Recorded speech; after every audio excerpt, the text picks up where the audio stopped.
March 12, 2007, Newton Falls, Ohio.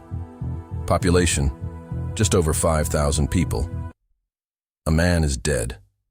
And from the very first moment investigators walked into that house, something felt deeply, profoundly wrong. Not just because of the body, but because of everything surrounding it. The locked doors, no forced entry, no signs of a struggle, no robbery, nothing disturbed, except a man, shot 3 times, at the bottom of his own staircase, covered with a tarp. Who was this man? And who in this quiet, sleepy Ohio town would want him dead? Major Karl D. Hoerig, Air Force Reserve pilot, combat veteran, father, son, brother. A man who had spent his adult life flying C-130 cargo planes into the most dangerous airspace on Earth, Iraq, Afghanistan, nearly 200 combat missions. A man who flew for Southwest Airlines on his days off.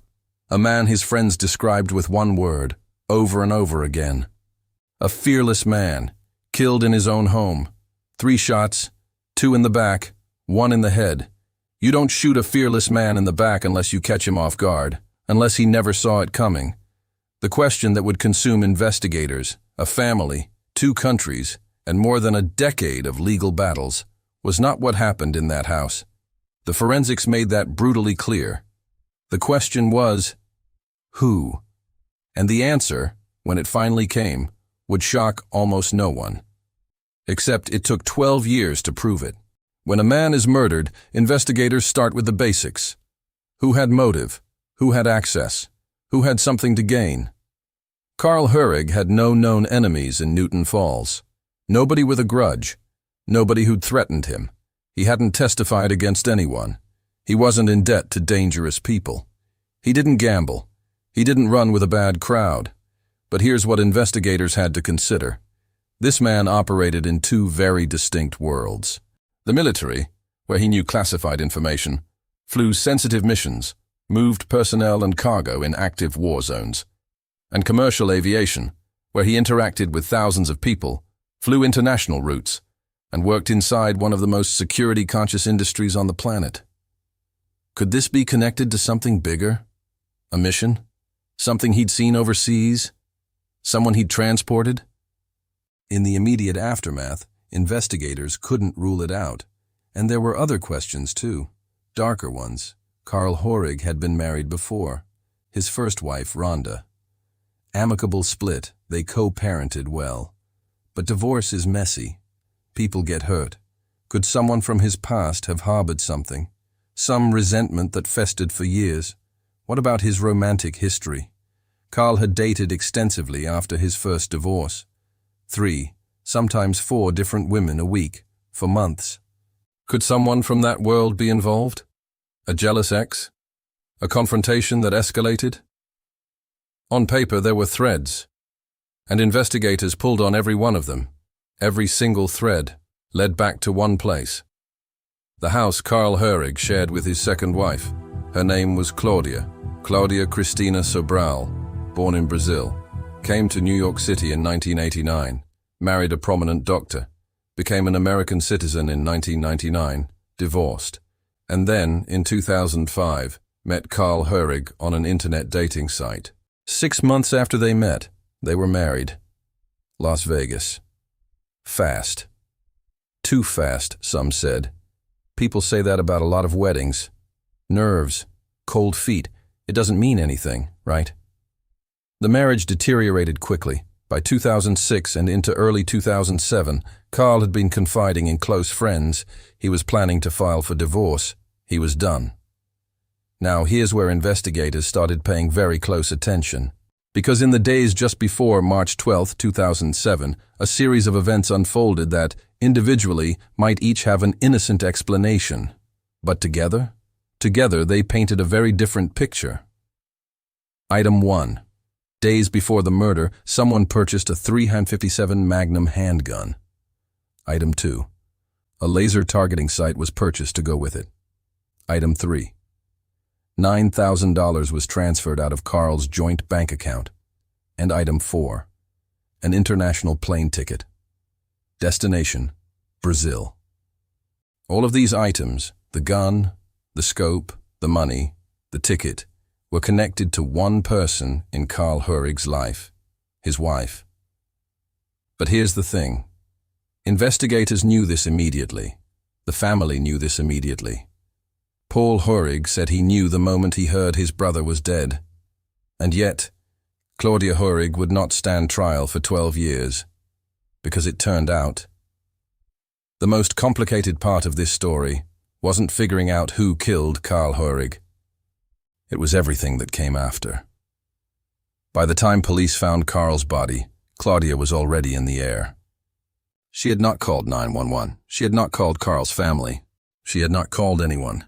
She locked the doors of the house, her husband's body cooling at the bottom of the stairs, covered with a tarp, and she left. She landed in Brazil. She had the $9,000. She had left the gun behind, or at least what was left of its usefulness. She had a new life waiting. 1 month after the murder, a Trumbull County grand jury indicted Claudia Hoerig for aggravated murder. An international warrant was issued. And then, the system hit a wall it wasn't prepared for. Brazilian constitutional law prohibits the extradition of Brazilian citizens. Period. No exceptions. The U.S. State Department looked at the warrant and essentially told the Hoerig family, "There is nothing we can do." 10 years. While Karl's father Ed and brother Paul grieved in Ohio, aging, aching, waiting, Claudia was living freely in Brazil. A new relationship, a comfortable life. And at one point, she even gave a media interview, positioning herself as the victim, calmly, confidently. She seemed unbothered. But here's what Claudia, for all her confidence, had apparently miscalculated. In 1999, when Claudia stood in a federal proceeding and swore her American citizenship oath, she had legally renounced her Brazilian citizenship. She gave it up. On the record, under oath. Could she now claim the protection of a citizenship she had voluntarily surrendered? That question, a question of international constitutional law, went all the way to Brazil's Supreme Court. And in 2013, Brazil's Ministry of Justice gave its answer. No, she could not. They stripped her of her Brazilian citizenship. The extradition case moved forward. Trumbull County Prosecutor Dennis Watkins, who had been writing letters to the State Department, the Justice Department, and members of Congress for years, finally had his opening. With Brazil hosting the 2014 World Cup and the 2016 Olympics, the whole world watching, Ohio Congressman Tim Ryan made the case quietly, clearly, and publicly. How Brazil treats the murder of an American war hero will say something about who Brazil is to the world. The pressure worked. January 17, 2018, Claudia Hoerig landed on American soil in handcuffs. 11 years, 10 months, 5 days. She was back. Somewhere over the ocean, surrounded by U.S. Marshals, Claudia Hoerig began to talk. She confessed. She admitted she had killed Karl. But, and this is where the story takes a sharp turn, she didn't confess to murder. She said it was self-defense. She said she was the victim. She claimed Karl had been abusive, controlling, cruel. She said she had bought the gun not to shoot him, but to shoot herself. She had been driven to the edge. She had planned to die. She had a whole story, carefully constructed, detailed, a story that Karl Hoerig could not dispute, because he was dead. And that story, she was planning to take it to trial. January 2019. 12 years after a combat veteran was found dead in his own home, the trial of Claudia Hoerig began. The prosecution presented its evidence: crime scene reconstruction, forensics, the laser-sighted gun, the $9,000, the bank transfers, the plane ticket, a detailed methodical portrait of a premeditated killing. And then, against the advice reportedly given to her, Claudia Hoerig took the stand. She went on offense. Hard. She accused Karl of emotional abuse, physical abuse. She made graphic, disturbing allegations about his behavior, allegations too personal to repeat in detail here, but allegations designed to make the jury see Karl Hoerig not as a hero, but as a monster. His family sat in that courtroom and listened to their son and brother, a man who was not there to defend himself, be accused of things none of them recognized, things that didn't match the man they knew. And then Claudia delivered the centerpiece of her defense. The moment she had been building toward. The moment she claimed explained everything. She told the jury that on the morning of March 12, 2007, she had gone to Karl with the gun, intending to take her own life. That she had confessed to him her suicidal intentions. That she had been standing there, at the top of the stairs, desperate and broken.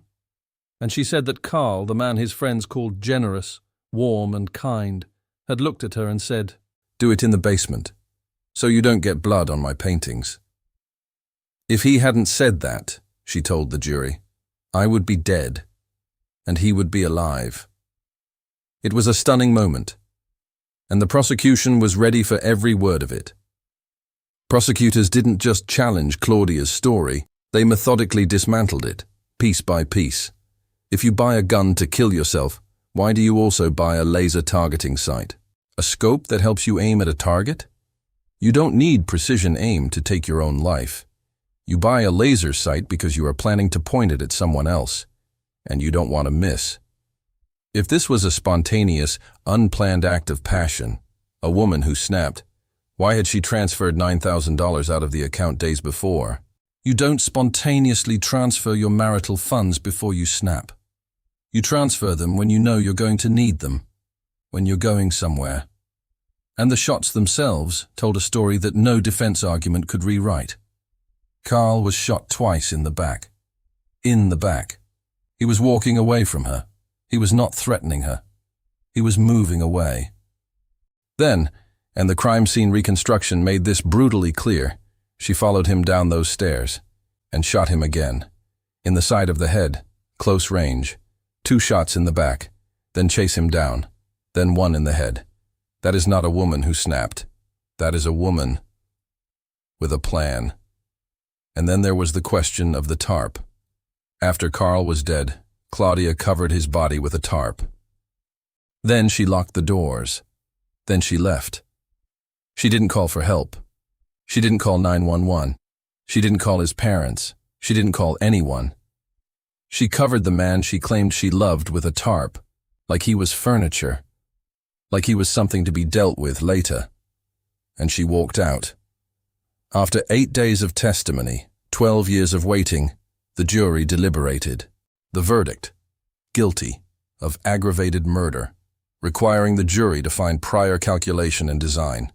They found it, all 12 of them. 2 weeks later, the Hoerig family was given what they hadn't had in 12 years, a microphone.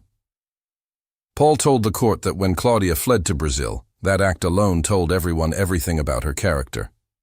He spoke about his brother the way you speak about someone you expected to grow old alongside. He condemned her for standing in that courtroom and perjuring herself against a man who could not be there to answer. Karl's father, Ed, submitted a written statement. He and his wife, Fran, wrote that Karl would have done anything for his family, including dying for them. They wrote about the last conversation they had had with their son when they told him they feared for his life. Karl's response, "Don't worry, Dad.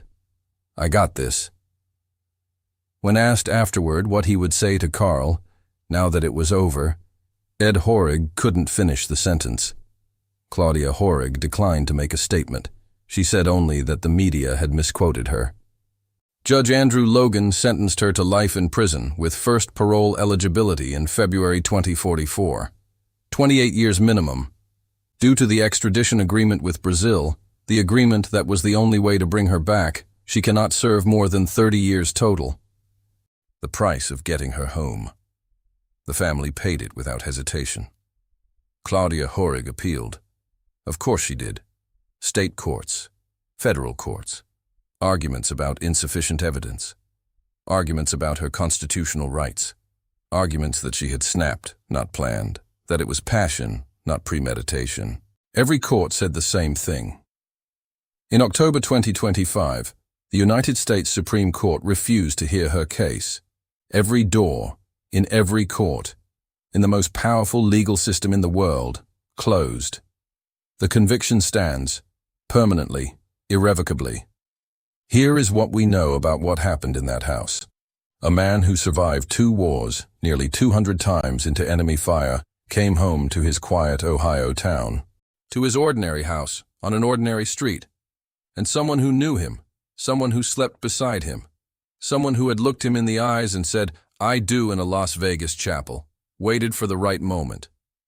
Bought the gun, bought the scope, took the money, and pulled the trigger, twice in the back, once in the head, then covered him with a tarp, locked the doors, and flew away to a country that, for 11 years, kept her safe. There was no mysterious outside party, no shadowy figure, no enemy from a war he'd fought, no dangerous past, no complicated conspiracy. The answer to who killed the Major had been in that house all along. The most dangerous person in Karl Hoerig's life wasn't in Iraq, wasn't in Afghanistan. She was sleeping next to him. He deserved better than the woman he chose. He deserved better than the ending he got.